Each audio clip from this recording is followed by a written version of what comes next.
welcome everyone. This is the first pilot of the series, and I couldn't think of a better way to start than sitting down with somebody who truly represents Hamilton and the mix of hard work, creativity, and community focus. Ward 4, Councillor Tammy Hwang. Thank you. Thank you for taking the time to do this and also giving me a quick tour of the City Hall. Well, happy to have you guys. So open invitation to any students out there that really would like to see what City Hall is like. Come on down. You do have to kind of let us know that you're coming, but otherwise... Ample notice. Yeah. But always welcome. Awesome. I just kind of wanted to start with like your early life and McMaster connection. So starting off, I did do my research. Okay. I tried to make my research as thorough as possible. Before City Hall, you grew up right here in Hamilton. Yes. And I read that your family immigrated from Taiwan. Yes. And ran a small business, Babes in Jubilee at King & Province. Yes. Okay, awesome. How did that experience shape your sense of what Hamilton is and what you think it needs? Well, I think with Hamilton's always been a gritty kind of city. Being an East Ender, you really recognize that people know how to take care of each other. People know what they want. People want things that are going to make their lives better and make their children's lives better. So I think that with Babes Jubilee, with my parents immigrating from Taiwan, they knew that they wanted to make life better for me and my family, and that was starting a small business. It's like the immigrant's sort of story. Yeah. There's so many times where an immigrant comes over and they're just like, I need to have a job, but I also need a place to live.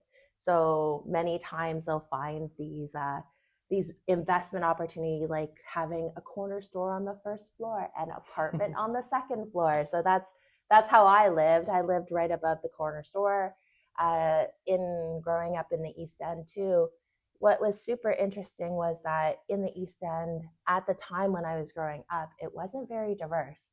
So pretty much me and my family, we were the only Chinese family in the East End. And even growing up and attending Delta Secondary School, you probably could name like literally the 5 diverse ethnic kids. Everybody else was from blue collar working families. They were very white Caucasian. And so you could immediately point out, oh, there's the Hwang girls. Like my sister and I were the Hwang girls. We were really close in age. So it was just like everybody kind of knew who the other sort of ethnically diverse people were, right? So, but that really did help shape how you see EastEnders and how people are really proud of being Hamiltonians. And so that's what made it really beneficial and also so informative growing up. Interesting. Thank you so much for that. I was also going to follow up on that, and a lot of Hamilton's like newer residents, they come from immigrant families as well. And do you see similar entrepreneurial patterns repeating today as well? Oh, absolutely. Yeah. When you think about immigrants, honestly, you have to be a certain type of person to want to leave your home country, to come to a whole new country and start from scratch and build a better life for your family. Like you do, like immigrants are so incredibly strong. They're definitely the type of Canada that we want to live in. We want to be diverse and we want to have new ideas and all of that stuff. But it's immigrants are very resilient, and depending on where they come from, sometimes they're fleeing really terrible situations, but other times they're coming and they're choosing Canada from their home countries. And so it definitely takes that pioneering entrepreneurial spirit in order for immigrants to choose Canada and then ultimately choose Hamilton as their home. We're a mosaic and it's a multicultural place, and it's amazing to see like so many diverse people come here and stuff like that and build up the community, and just seeing like so many people take these entrepreneurial ventures and stuff like that. And I find it amazing, like just your backstory and like how that all went to. And like I want to segue a little bit into the McMaster area. And I just wanted to say, like, you graduated from McMaster. And as a current student there myself, I'm a little bit curious. What did your time at Mac teach you about the city and the people in it? So being from Hamilton and then choosing McMaster.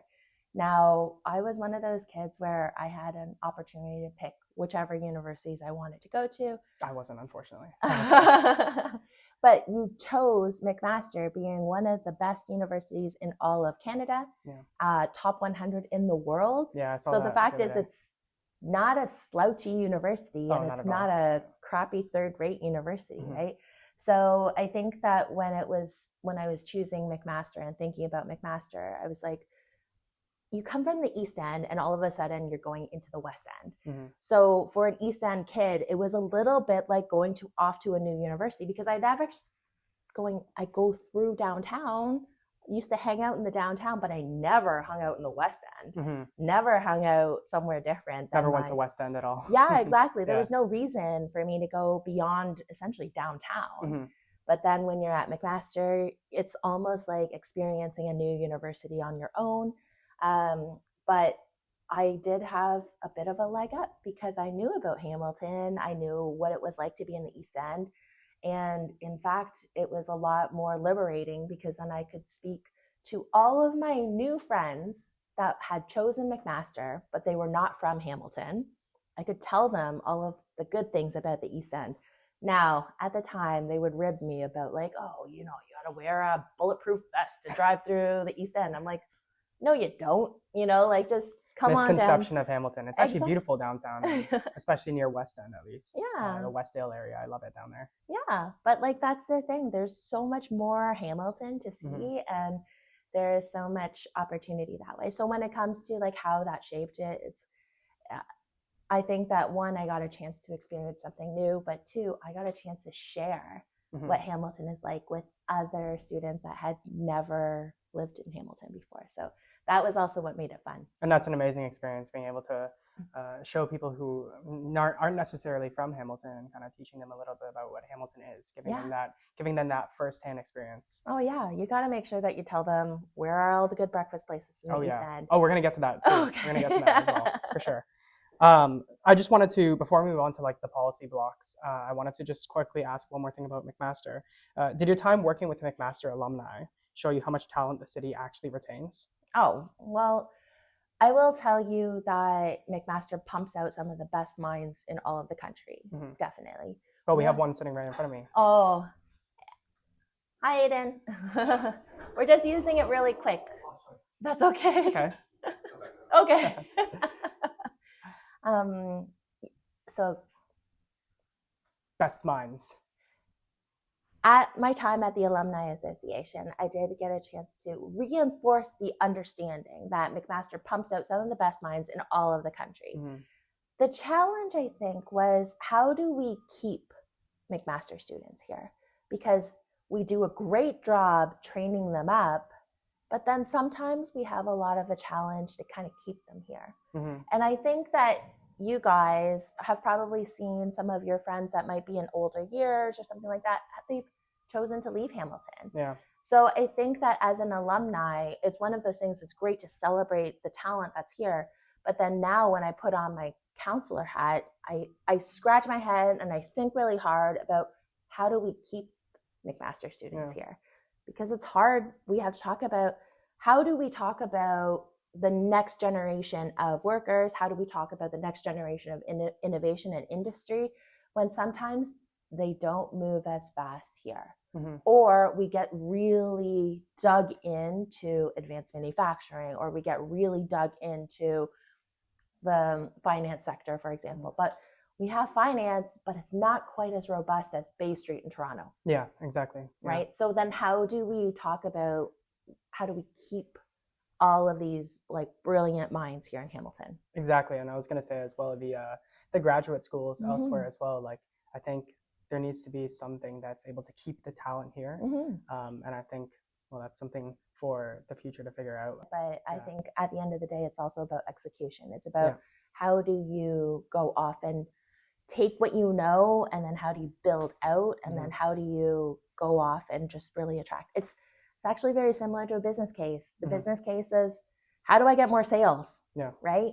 If you think about how do I get more sales, how do I retain my customers? Because in basic business principles, you know that it is way cheaper to keep a customer than it is to attract a brand new customer. Yeah, 100%. Right? So the minute that you spend the money, you attract them, you want to keep them because the lifetime value of that customer is going to be greater than trying to spend all of that money just to attract one net new customer.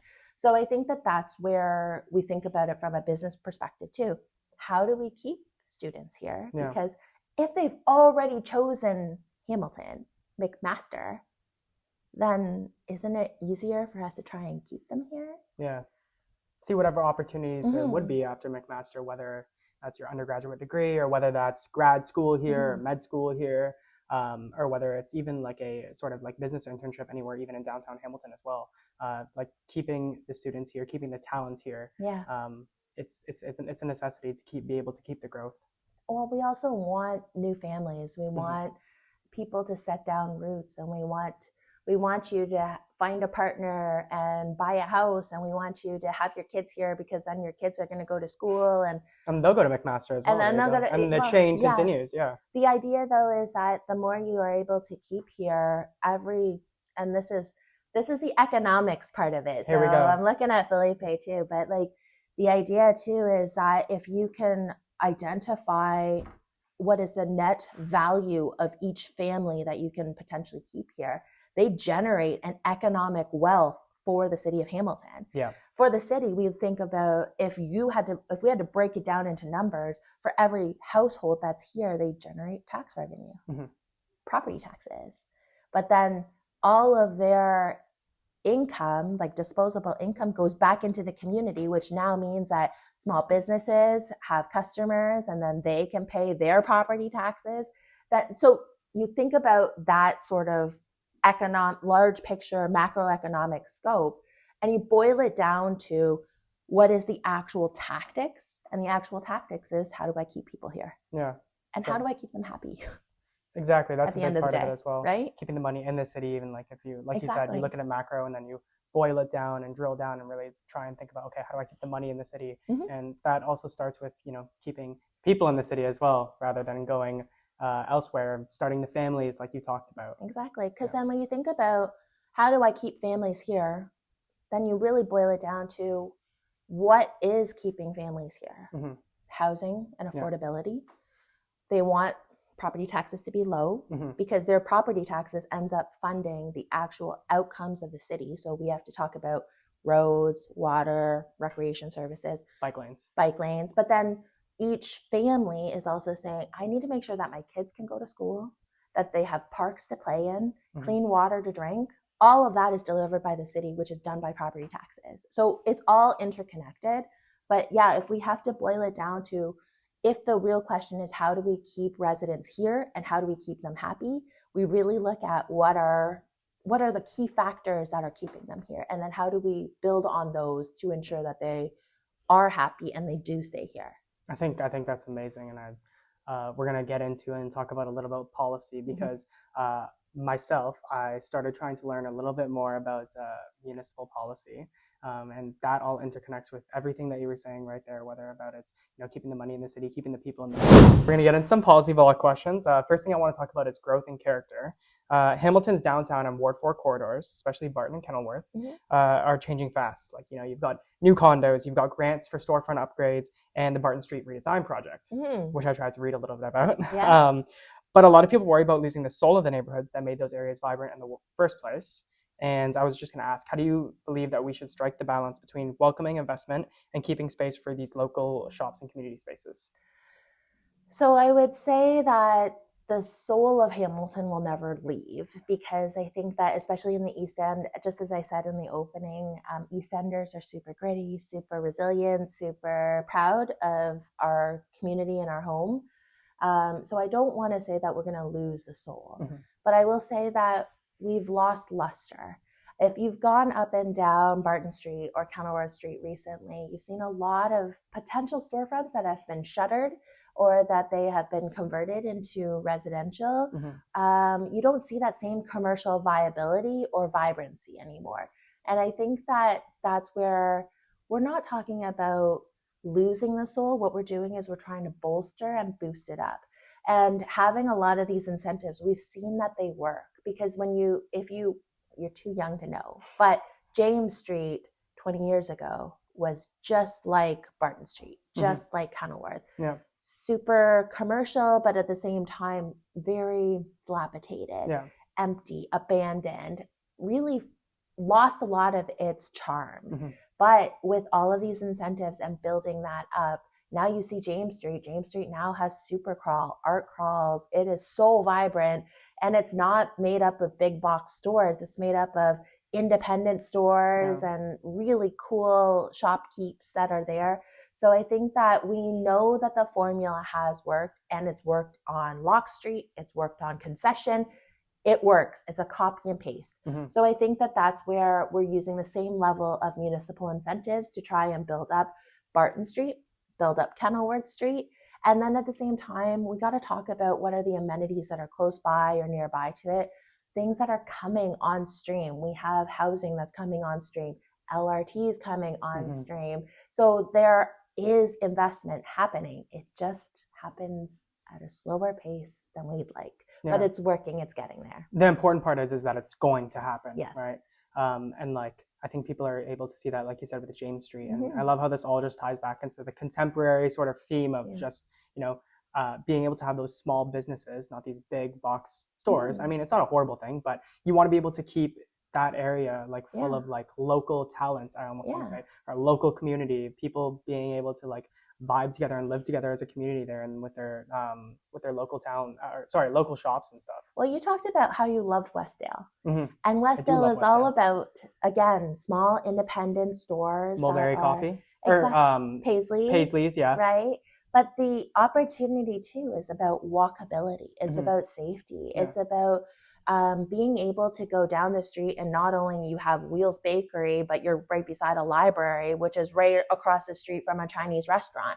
So the idea is you have choice, and then you also have variety, the opportunity to see your friends and that serendipitous sort of encounters. That's where you build vibrancy, and that's where you build community. So we know that that's how that works. You see Locke Street, again, that same sort of idea. Yeah, there's a Starbucks on there. But at the same time, you also have like Craig's Cookies, and like you have all of these really cool independent shops that are also on Locke Street, because that's, again, it's about walkability, vibrancy. It's about choice. It's about safety. So I think that, again, we know what works. And so how do you transpose that into other parts of the city that need that kind of attention? Yeah, and I can't wait to see what becomes of the Barton and Kenilworth revitalization. I'm excited to see it, because as somebody who wants to stay here in Hamilton, I want to be able to see how that turns out. Awesome. So we'll move on to policy block number 2, which is housing and tenant protection. So this I had to learn a little bit about, actually, because I wasn't aware. So I'm somebody who lives at home. I commute to school every single day. Right. A lot of my friends around McMaster, they have firsthand experience with renting. They have firsthand experience with tenants, firsthand experience with landlords and stuff like that. So I had to actually dig into this, and I had to go to my friends and ask them a little bit about it. But it's something that I wanted to talk to you about as well, as it pertains is to like one of the biggest challenges citywide, and especially in parts of Ward 4, is affordable housing and tenant stability. We hear a lot about new builds, but less about keeping current residents from being priced out. You've supported ideas like rent eviction rules and landlord licensing. What do you see as the most realistic steps the city can take right now to protect renters without slowing down development? So housing affordability, I'm going to parse that out and separate that a little bit, because when we talk about housing affordability, yes, renters, and especially being able to rent an affordable rent, is one thing. But I think when I think about it, I also think about how do you, when you're ready to buy a house, can you actually afford to buy a house? Yeah. So I think of that as like the ownership side. The ownership side, okay. But then when it comes to renters and tenants and also those protections, the sad truth is that renters have the least amount of protections. Yeah. They have the least amount of opportunity to fight for good living conditions, for just not to get fleeced by their landlords or anything like that. So this is where actually when you have that conversation with Councillor Narinder Nan, she actually spearheaded the whole rent evictions bylaw. Okay. Because that's actually really interesting. Okay. Yeah, she was the one that started the whole thing. Did you have a part in that as well? Or? I only had a part in it because all of the work was already done. Okay. I got a chance to just vote to say yes or nay, yay or nay. Okay. So I will say all of that work, you should really grill her on all of that stuff, because she was the one that brought forward the Westminster stuff, Westminster BC. She was the one that worked very closely with staff kept pushing it back because it just wasn't good enough. So I think that you should totally go like dig deep with that one. But in terms of affordability when it comes to tenants, I think that we have to be mindful that this city is built on not only home ownership, but also tenants. And how do we support the tenants, especially when they're getting priced out? Market rents are what, $1,800 for a 1-bedroom? Sky high, I know. And then you have McMaster students living in what should be a 4-person home, but there's 15 of you guys crammed into. Oh yeah, I've seen it, like some of these houses are like just like, what, how many you walk in, there's somebody sleeping right at the front door. They have like a little couch set up there. That's what I mean. I know. Like it's totally unsustainable, not comfortable. It doesn't make sense. You're treating students as rats in a cage, essentially, right? So I think that that's where the rental licensing comes in, because we want to ensure that tenants are protected, but landlords are held to account, making sure that you're like renting out safe, mold-free, healthy, asbestos-free, healthy environments for tenants, because they need to be held to account, because otherwise they could be totally taking advantage of McMaster students, taking advantage of other renters. It's actually really interesting you say that, because I know you've emphasized tenant education as well, and supported community partnerships like the 40-unit supportive housing project on Cannon Street East. These are for Indigenous residents exiting homelessness as well. I guess this segues into my question of, obviously we talked about how most tenants don't even know their own rights, right? Should the city do more public education on tenant rights? So funny enough, this past week, I actually had a town hall on Monday where we brought in the Housing Help Center, which is a entity in the city of Hamilton, nonprofit entity in the city of Hamilton that works with tenants in order to give them tenant rights and help them with everything from the tenant support fund or connecting them with different resources, legal help and that sort of thing, all around housing. So I think we're trying to do our best as a councillor to share that information, but also from a city perspective, we fund a lot of that work. Like we don't want homelessness. So we spend a lot of time and money and taxpayer dollars on the upstream to ensure that we are diverting people from the pathway to homelessness. So that might be, let's say if you're on a fixed income and you're struggling with mortgage payments, or if you're struggling to come up with last month's rent to actually get you into housing. There's lots of different scenarios, lots of different ways, and we help fund those nonprofits that actually help tenants to do that work. It's amazing, and I think let's talk about industry climate. So my background is I came from economic development. So I was a city worker working in economic development before I became a counselor. And so my job was actually looking at how do I attract international entrepreneurs and international startup companies and businesses to choose Hamilton as a place to invest. Then that way you guys have a job to come out to. There we go. So when we think about it from an industry and how we started off this conversation about talent, we already recognize that McMaster's pumping out amazing talent, pumping out the best minds in this country. We have one sitting right in front of me. But what you have is you have talent, but then where does that talent go to get a job? This is where economic development, where my job came in, which was I attracted the businesses to come here. So then the biggest value proposition we said to them was, look at McMaster, look at Mohawk, look at Redeemer, look at the talent that we have here. But not only the talent that's inside of Hamilton, look at the pull that we have inside of Hamilton. Just within a 2-hour radius, we have 21 post-secondary institutions. We have the most amount of concentration that we can pull from, because we can pull from Toronto, Kitchener-Waterloo, Niagara. We're at the epicenter in terms of a talent opportunity. So that's how we actually attracted businesses to come to Hamilton, by saying your workforce, your future workforce is here. And then on top of that, in order to make your business work, here's how we could talk about taxes, or here's how we talk about electricity and water and fire but at the end of the day, we also said to them, not only can you attract the talent here, but when you have your workforce here, their quality of life is going to be better. Yeah. Because then they have walkability, they have parks, they have bike lanes, they have blah, blah, blah, blah, blah, blah. So that was when it comes to that kind of industry and business, it has to work hand in hand with our post-secondary education, because we got to be able to say to business, this is why it's important for you to choose Hamilton as your location, because one, HSR, public transit, your people, the people you hire can get to work. Yeah.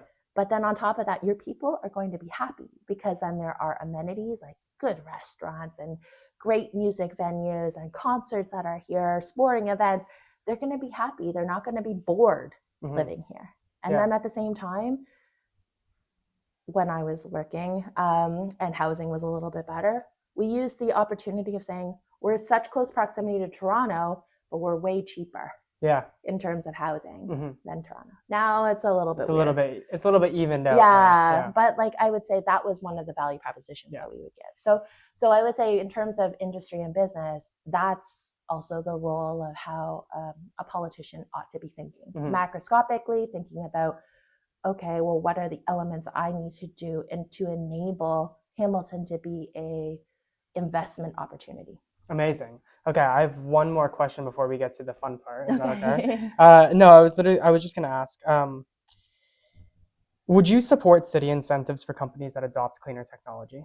And I understand it's kind of left out of left field, but it's just something that I've been wrestling about in my own head, because there's been a recent push. Well, it's not too recent, but there's been a little bit of a recent push for adopting cleaner technology. So I'm just wondering if there's like any sort of incentive that the city would provide to companies that would want to adopt this. Yes and no. So we already kind of do that, right? Okay.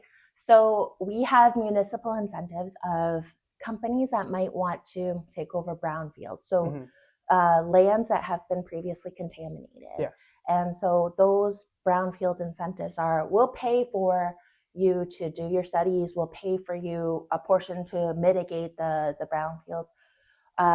So there's a whole suite of incentives around that.